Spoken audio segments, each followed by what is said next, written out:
Welcome to Rich Conversations. Today we'll be meeting up with John Kammer.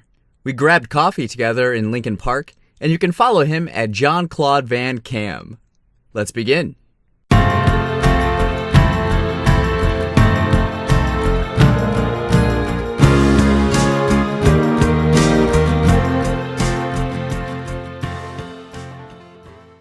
All right, so we have John here. Hello. John, how long have you lived in the city? I've been in the city just over 6 years. 6 years and a month. Okay. Yeah. So where have you been living during those 6 years? All in the north side. When I first moved here, I took a sublet off Diversey and Pine Grove up there. Actually, it was some kind of famous building. I forget what it was at this point. There was some story about Diversey and Pine Grove. Yeah, it was 2828 North Pine Grove. There's It was like an old hotel, or it was Charlie Chaplin lived there. Something weird. It was something weird like that I just don't quite remember the story behind it. There's a plaque out front that tells you. Oh, I really? just haven't been there in a really long time. So, I lived there for, about 8 months, I think. And then, I paid way too much for that place. Goes with the territory, I guess. Well, it was more, I'd heard horror stories about bad landlords or bugs or whatever, so I wanted to overpay because I wasn't able to, physically see every place that, moving out here from Colorado, that I just wanted to avoid all that. So I was willing to overpay initially, and then once I got here, I could figure out the next move, where I was going to go. Ended up taking another sublease just north of that, Belmont and Broadway and Briar. Okay, sure, yeah. So like up by Wild up there. Mm-hmm.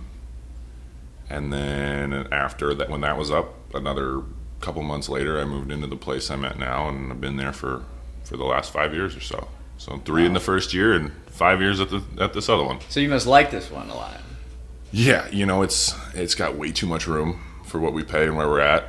Our landlord. Don't tell your landlord. Our landlord doesn't. Well, he knows that he could hike rent on us big time, but he'd also have to put a lot into the place in order to do that because of all the nice stuff that's going in around here. These new high rises and the luxury stuff.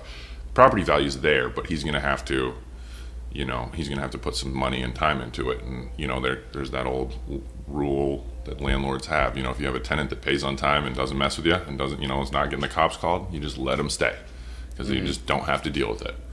Yeah. And so hopefully we're that for him, and it's definitely a lot calmer than it was 5 years ago. Part of that is different people in there. It's kind of been a revolving door in that place with my friends and I. It's been in this circle for about 7 years. Okay. So when we all first moved out here, 3 of my buddies lived there, and then I kind of took over when one of them left, and it's been kind of musical chairs with the other couple rooms since. Huh. So we're in Lincoln Park. How would you describe this neighborhood?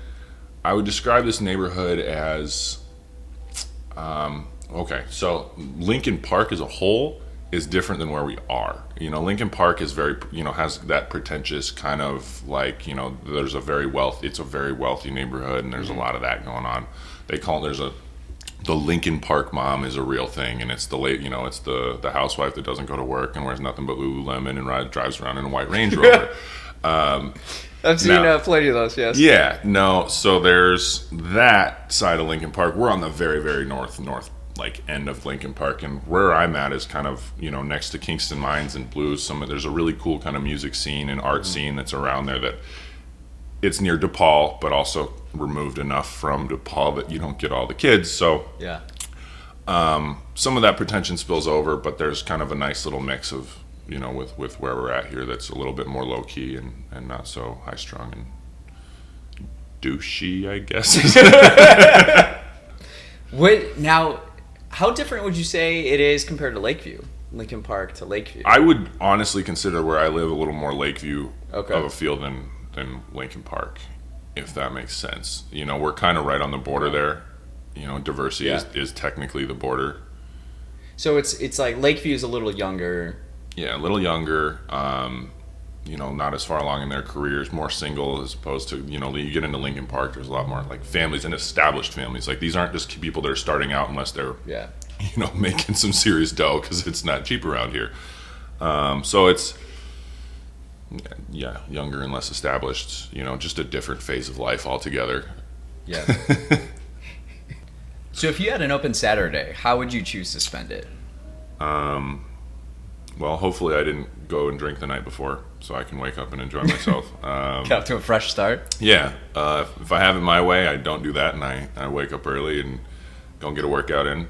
Then if it's nice out, that's probably a run next to the lake. I hate running, but if it's nice out, I'd rather be outside than lifting weights. I find that very boring. Mm-hmm. Come home, get a good breakfast in me, and read for a little while. Probably take a nap. I talk like I'm a fossil here. I'm not as old. You're talking to the right person for that. I'm not as old as I sound, but I enjoy the little things a little bit. The me time and the low key stuff a lot more. More and more every day. People tend to piss me off, and I want to. There's the few that I want to be around, and that's great. Maybe, and then probably finish that day off with some cocktails and some good company and some nice cocktails. I know your shirt right now it's just a shirt that says Negroni and Manhattan and Sazerac and Mule. Yeah, it's a nod. You like the cocktails. You're in the scene. Well, so this shirt was a shirt that they made us at the bar that I still technically work at, but I'm not there very often. And it was it's a nod, kind of, some swag they gave us, but it's a nod. I forget if it was a Calvin Klein or maybe it was a Polo, a Ralph Lauren ad. It was a famous ad campaign back in the day where it was something with the and sign, something, and that was it was kind of a play on that. And I don't remember it. My buddy told me that. I had no idea. I'm not that cultured. That's not my strong suit there. So, yes, I enjoy a good cocktail, but really, me, I'm generally just going to have tequila on the rocks. Yep. It's the little things. It's the simple things. You don't need to shake too much. I like to think That's a nice Saturday. What kind of books are you reading? Little everything. Lately, I've been reading a lot more business books, just as I'm trying to, launch a career in ad sales. So, currently, I'm actually reading a book that's pretty interesting called The Wisdom of Psychopaths.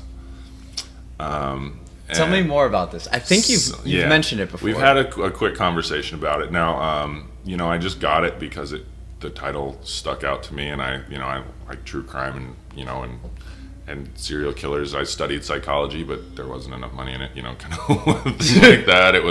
That was my second major, and so I just the title appealed to me, and so it's the idea is that psychopaths are very successful for a reason. They're oftentimes very successful people. This is a couple days after I finished Devil in the White City, where the big character is H.H. Holmes, is psychopath. Right. Yeah, one of the classic ones. And so the idea is that there are traits that they have that make them successful. One of them being that they don't react to fear or stress. Their heart rate stays the same. In some cases, actually lowers, when it's time to go. And so that the idea is to kind of be able to harness the good and, maybe have a little bit of empathy once in a while, love your fellow man type thing, and hopefully you're not so violent. But it's a little drier than I was hoping. There's a lot of this study and citing this, and so it's a little more scientific than I had expected based on the title. But there's still some cool stuff in there that I've enjoyed reading. Now I don't know as far as the application of how do you bring out your you haven't tried to bring out your inner psychopath yet.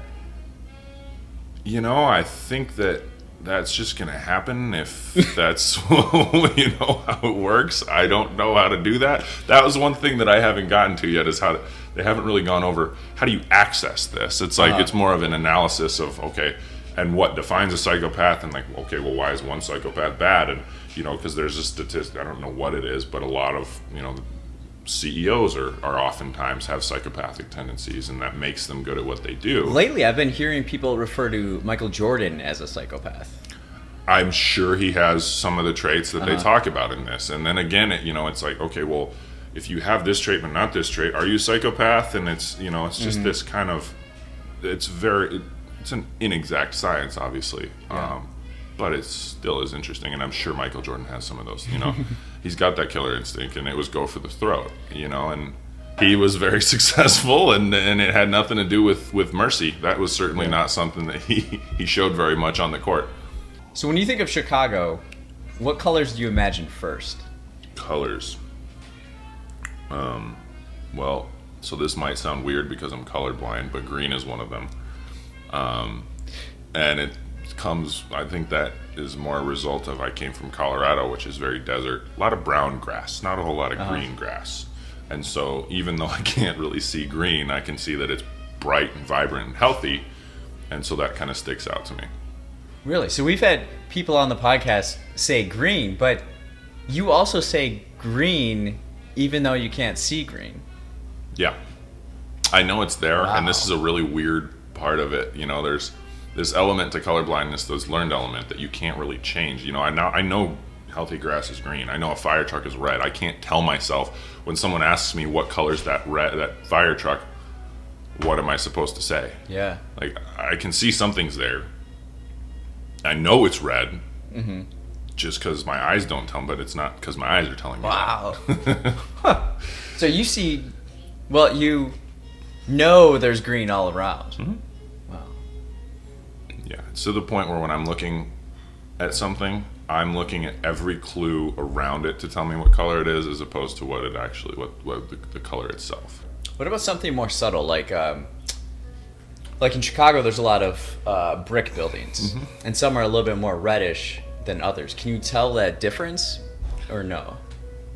If I was to look, like seriously look at them, I'm sure I could see that there's difference in shade. I mean, I can tell that. I can see depth and intensity. Okay. But it's also to the point where I don't trust my eyes so much that I don't really look at those things. Like, it's just, okay, it's a color. Like, I'm not even, and even colors that I know, blue, for example, like there's times where I just don't even trust I don't trust my eyes, and someone's like, what color is that? I'm like, I don't know. Or, the blue one. Well, which one's blue? Yeah. Whatever. Huh. So my colors are just something that it doesn't even really register for me at this point, which is kind of feels weird to say. Interesting. Yeah. What would you say your proudest moment as a Chicagoan has been? Well, that happened recently. That was a couple weeks ago when I landed that TV pilot. There had been some cool stuff that has happened to me since I moved here, but it's always been something that I've wanted to do is make a mark, a creative mark, and this is an opportunity to do something that we don't know how it's going to go, but there's a potential that a lot of people will see it. They'll have the opportunity to. So describe the pilot that you auditioned for. So it's called Fantasy Foods, and the premise is it's a bakery, a struggling bakery run by a drag queen and his friends, and so they're coming up with new ideas to keep it running. Essentially, the motto of the bakery is, "We cater to your every desire," full of innuendos, sex jokes all over the place. And the point is to piss everyone off. Okay, so not just one particular demographic. Oh, no. Everybody. Nobody is safe. And I love that premise because I think the world is ready for this. We've been in this overly sensitive environment for too long, this overly politically correct environment for too long, where you can't even speak your mind anymore without someone saying, my feelings are hurt, and then you're not allowed to say that. So that's great. My character is I always said Steve Stifler was my hero when I was younger, being a little dickhead. And I get to play a Steve Stifler-esque character, the frat star that thinks he's God's gift to the world. And just 100% id. Okay. So what's going on with that? Have you filmed it yet, or what? No, we filmed that. As of right now, it's scheduled for the 29th and 30th of September and the 1st of October. Okay. Now they said it could be pushed back one more week, just depending on the location that we're trying to shoot at. So it's in Chicago? It's set in Chicago, yeah. Cool. Yeah, well, I hope so. It should be a blast. Regardless if it goes anywhere, it'll be a blast to shoot because it's just it's a ridiculous script. Wait, describe your audition process. How it went. So I stumbled across a casting call on Craigslist. Believe it or not, they were this is a pretty fledgling production company, and so they weren't looking to deal with agents and the like. And the ad says we're shooting this pilot and audition, send us your headshots and your resume. And so I responded and I said, well, I have no experience. I don't have headshots. I'll send you a picture from Spain last year, and my resume has nothing entertainment related on it. Nothing. And so I was like, but I'll send it to you. But take a chance. Let me read for you. What I do is I do a little stand-up. I've been at Second City. I entertain. That's what I enjoy doing. And then I thought I had a couple of drinks in me at the time, and I thought I was being all sly. It's like, sincerely, the best chance you'll ever take. The cheesiest thing ever. But they ate it up. They loved it. And I went in and read. And I didn't know what to expect. I showed up. It was the hottest day of the summer, so I walked over there, and I'm just sweating balls. I was sweating pretty profusely when I walked in there. Did not, I thought I'd be like, okay, I can sit down in the air conditioning and compose myself. They hand me a script.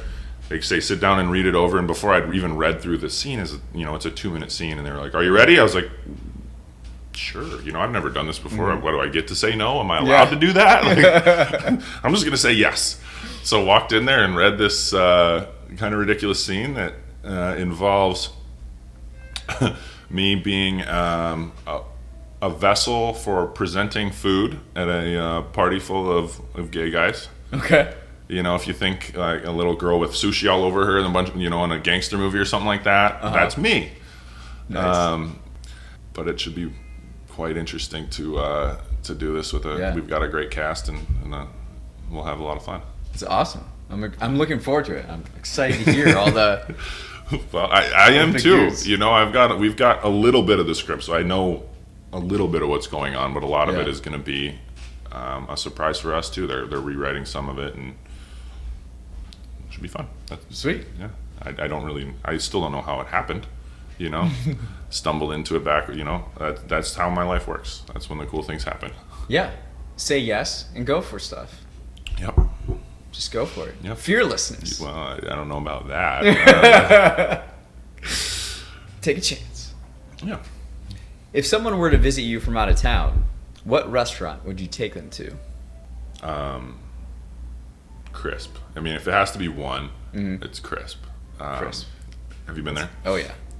I've only eaten there like once, but I've like ordered from their delivery probably like 3 times, 4 times. Just phenomenal. And there's working in that industry for a really long time. There's you get exposed to a lot of cool stuff that I frankly can't afford. So could go have something nice, but like if it's one meal, that's where we're going, hands down. What do you usually get there? The Foodie's Choice sandwich. It's just ridiculous. So it's a Korean barbecue. Korean barbecue, yep. So fried chicken breast, and they do it Korean style. I don't even really know what that means. Yeah. Their sauce is different. I know that. Okay. A little blue cheese, bacon, spinach. Whoa. Tomatoes, maybe. I don't know. I don't know what's on it, but it's fantastic. I'm getting emotional. Is it weird that I'm turned on right now? No. I've only had this is how simple I am of a person. I just get the chicken tenders in the Soul Sassy. Oh, that's I've had those many times. They're so good. So, it's fried chicken. What's your hidden gem in the city?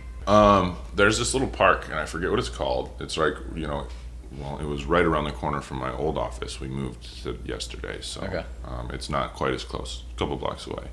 But I'd go there every morning and, do my 10 minutes of mindfulness and meditate and, just to get, after our morning meeting, before I'd get into sales calls and stuff of that nature, just align myself, figure out, what are my priorities for the day and achieve a level of focus that would let me. What area is this? It's in the Loop. Van Buren and Franklin basically. So it's across from like this place called N-Wave. Okay. That I don't know what that is. It looks like I was like, is that a big wave pool or? It looks like it could be just based on the building. It's a really kind of weird shaped building. I haven't seen it. Yeah, it's like right when you get onto that. It's a Congress. I don't know. I'm not good with streets. Is it a big space? This park? No, it's pretty small. There's like 6 benches around a little like central area and a little more. People love to let their dogs defecate all over the place. Right when there's a dog park across the street, which I find to be quite hilarious. The maintenance workers that are there on certain days are always yelling at people to get out of the park. There's a sign that says no dogs. People walk right past it. There's a dog park literally across the street. You can see it. But don't tell people that because they have rights too. So you like to go there and do some meditating in the morning? Yeah, I do it in the morning, and then I try to get over there and just I take about half my lunch break and I take a walk and go sit there. If it's nice out, I'll go just kind of sit there and. Okay. I feel like getting outside and breaking up. I'm not used to sitting still all day, and that's something that has been a tough thing to figure out, as going from the hospitality industry to a desk type job. And so that helps me get through the day, helps break it up, helps me stay focused and happy and all that good stuff. That moment where you're just in it, and then you're downtown with all these large buildings and so many people walking by, and you're able to just zone everything out. Yeah, it's that you get used to it. It's to the point now where that stuff is just, it doesn't register almost. I go home to Colorado and it's so quiet, and when I'm trying to I can't sleep because it's so quiet. Wow. My brain starts going, and if this thing's going, I'm not going anywhere. Just, so I have to put on a TV or a fan or something just for background noise, so I can kind of focus on that, so that I won't think. Because if I'm thinking, sleeping's not happening. Yeah. I'm sure you're very well. What's the word? You're not a stranger to that feeling. What sound do you most affiliate with Chicago? Oh, it has to be the L. The Just L. that roar of the L. Always when you're in the middle of an important conversation. Not a sales call. I generally don't do those next to the. I'm trying not to do those next to the rail tracks. But it's you're talking to. Usually it's my mom or something, and she's like just about to tell me something. It's like, hold on. And you got to wait 30 full seconds or whatever it is. And then, inevitably you go, all right, I'm back. And then another one comes. So it's like, in the opposite direction. Of course. Without fail. You always get those two, over here with the brown and red line, sometimes 3 of them. It's like, geez, why? They always, if you get one, you're getting at least 2, if not 3. I swear.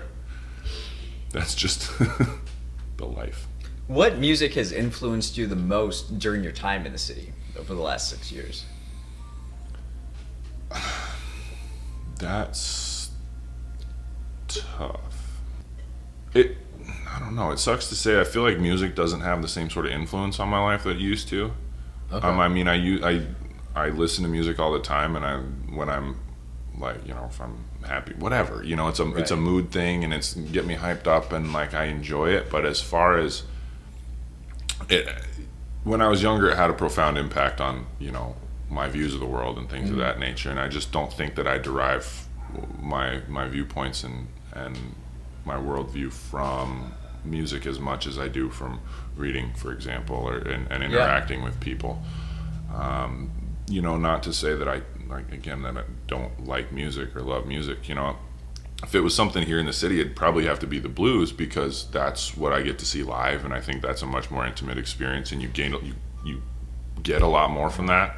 And being that I live right down the street from Kingston Mines, which is wonderful and scary all at the same time. That place, I swear to God, is a time machine. It doesn't matter when I walk in there, the lights come on. It feels like 10 seconds and the lights come on, and I've walked in there at like 7:30 before. And then all of a sudden it's 5 a.m. Like, how did I just blow 10 hours?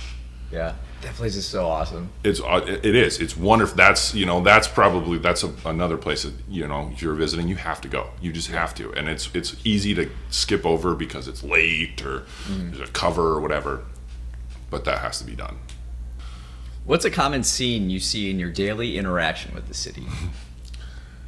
I'm the guy that likes to stare at people on the train and make them feel uncomfortable. So, okay. Like, not so like this is after creepily. you're saying you're reading a book about psychopaths. Well, I see it as kind of a social experiment. Okay. You know, I'm of the belief people, you know, everyone is on their phone as soon as they get into a social agree. setting, like on the train, in an elevator. As soon as they're uncomfortable, they pull out their phone. Mm-hmm. And I don't like that, you know, and I don't know if this is, I'm certainly not encouraging them not to, because if you when you look up from that thing and some guy's just staring at you, clearly having fun with it, you know, and you know when people do that, they like, you know, they look up and they see you looking at them, and then they look down real quick, and then they shoot another one over there, and they're like, you know, they're doing this whole thing like, why is he still looking at me? Uh-huh. You know, and then they eventually they're just going to turn around because they don't want anything to do with you at that point.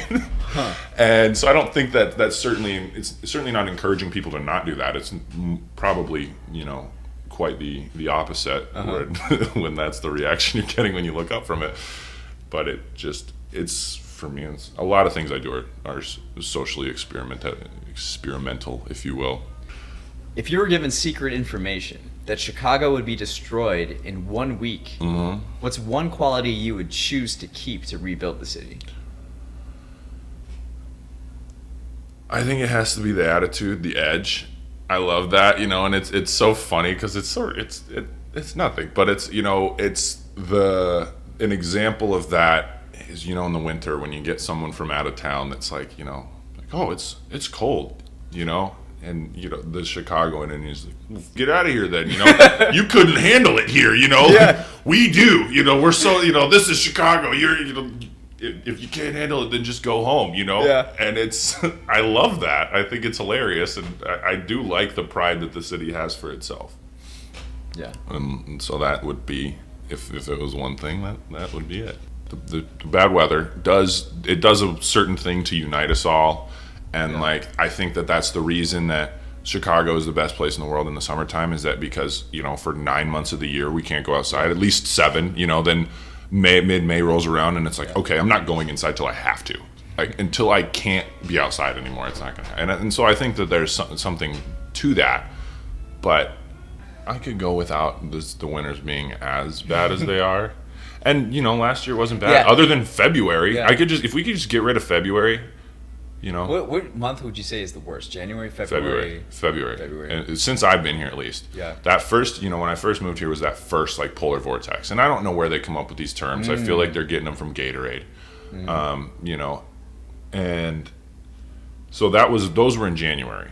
Yeah. But since then, the next year, January was fine. February sucked, and so at least I just think that January still is more variable. February, it just is when we plunge into that dark hole, and like you just don't come out until March. And then you look at the forecast for like the next 15 days, and it's the same, if not colder. Yeah, like, and none of it's double digits unless there's a negative in front of it, you know? Yeah. Oh, man. What's one thing you would do to improve your neighborhood?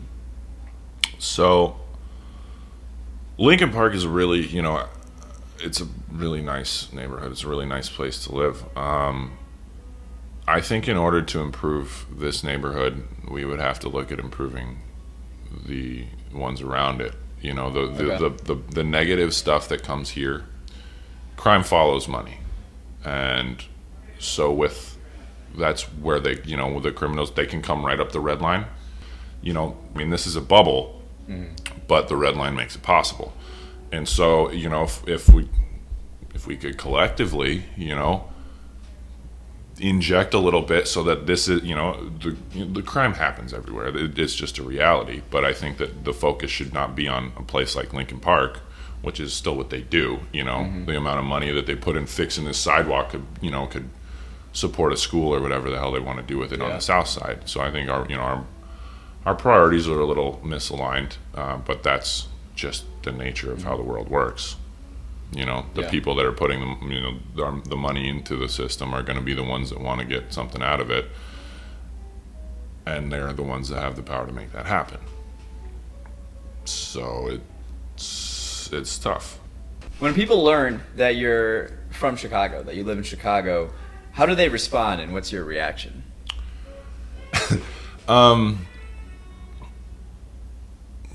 It has to do with the winter. It's always something to do with, oh my God, it's really cold there, right? Which is kind of funny because when I moved here from Colorado, and I'd tell people here, like, where are you from? I'm like, Colorado. They're like, oh, you're used to this, aren't you? No! It doesn't get to negative 20 in Colorado. It might get to negative 5 one night. Yeah. The next day it's 55 and sunny. Yeah. It's 300 days of sun a year, and there's no atmosphere to be heard of. There's no moisture in the air, so it heats right up. We have more snow than here, but snow doesn't, oftentimes it doesn't snow when it's 2 degrees. It snows when it's around 30. Yeah. And so, I grew up with a lot of snow. I grew up skiing, and I grew up doing and I know how to layer. But as far as like bitter cold, no, not even close. And so that's, what people are always just like, how do you handle that? Like, I don't know if I could. And then that's when that proud Chicagoan exactly. comes, no, you couldn't. It's funny because like the thing that Chicagoans complain most about is also their biggest source of pride. Right. Well, and I think that isn't. I would say that's probably not unique to Chicago.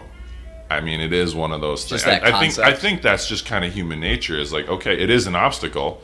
What are we going to talk about? It's just like it's kind of that like small talk like fallacy, where you're just like, okay, we got to fill the time with something. We'll talk. Oh, well, the weather always sucks. Let's talk about the weather. Yeah. But then when someone else wants to talk about our weather, it's like, I can make fun of my little brother, but you can't.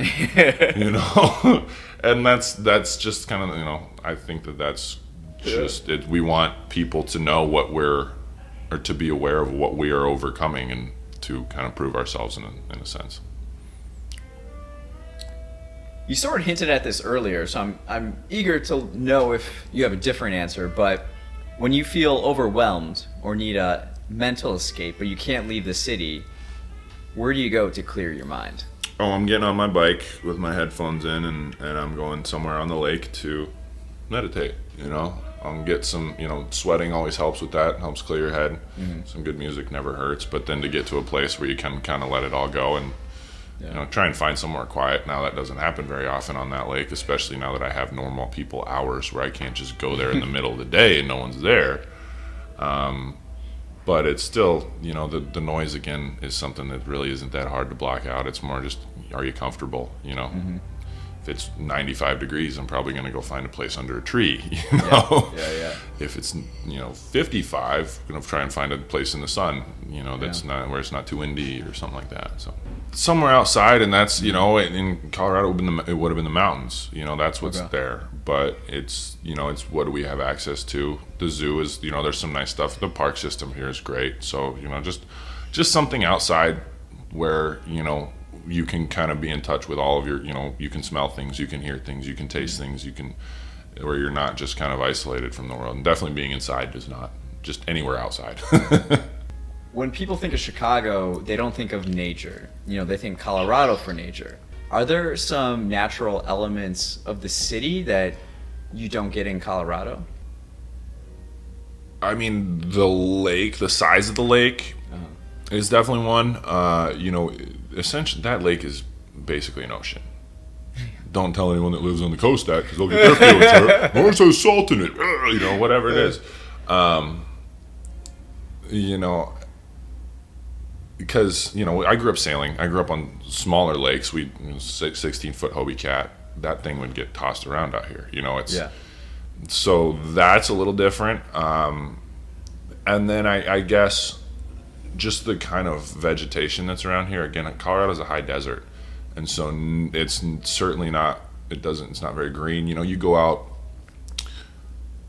I guess here's an example. The golf courses around here, as opposed to Colorado. You get off the fairway. Obviously everything's well watered on the golf course, but you get into the rough and stuff in Colorado, it turns brown and hard, and you're not searching through stuff. You get off into the trees here, and it's a thicket. It looks like some Sleepy Hollow nonsense where you got to go take a machete to get through there. That stuff. The greens here are much softer. Colorado rolls a lot more because the ground is just harder, and it's that sort of thing. I think the desert versus being, the Midwest is America's heartland for a reason. It's very, very fertile, and everything grows, and it's all that good stuff. Yeah, which is not the case in Colorado. In Colorado, no. Within the past 5 years, What personal realization has improved your outlook on life the most? I think it's just that, more than we tend to realize, we're in the driver's seat when it comes to our happiness and our attitude. In the sense that,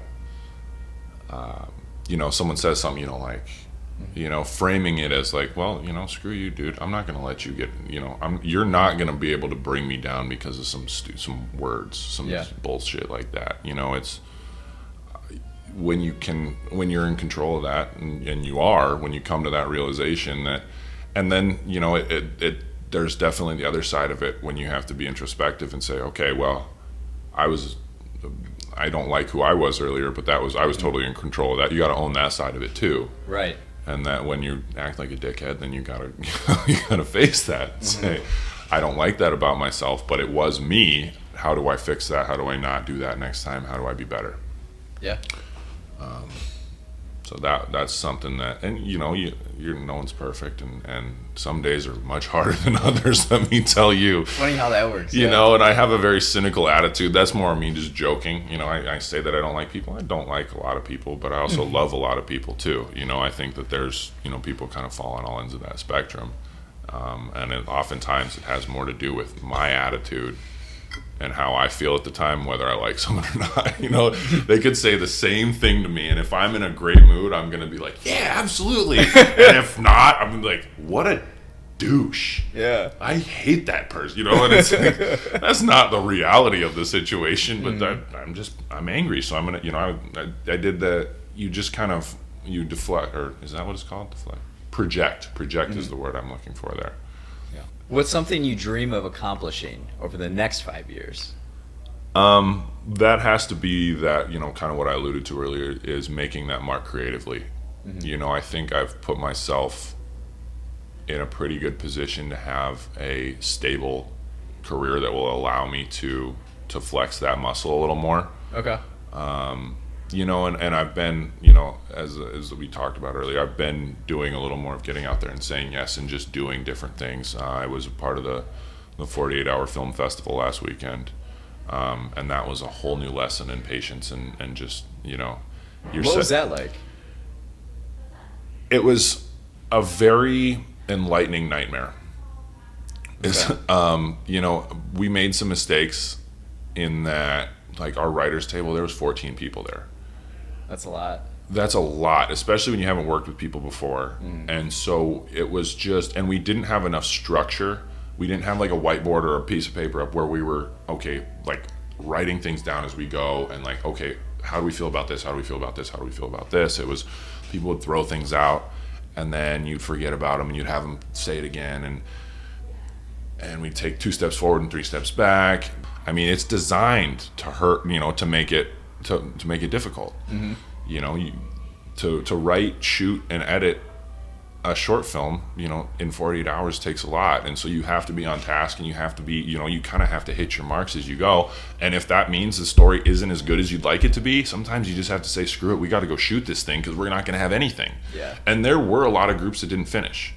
So as frustrated as I was when I look at it in hindsight, again, that's one of those things where I was like, that kind of sucks because that was not the effort that I wanted to bring to the table and the contribution that I wanted to bring to the table from my perspective.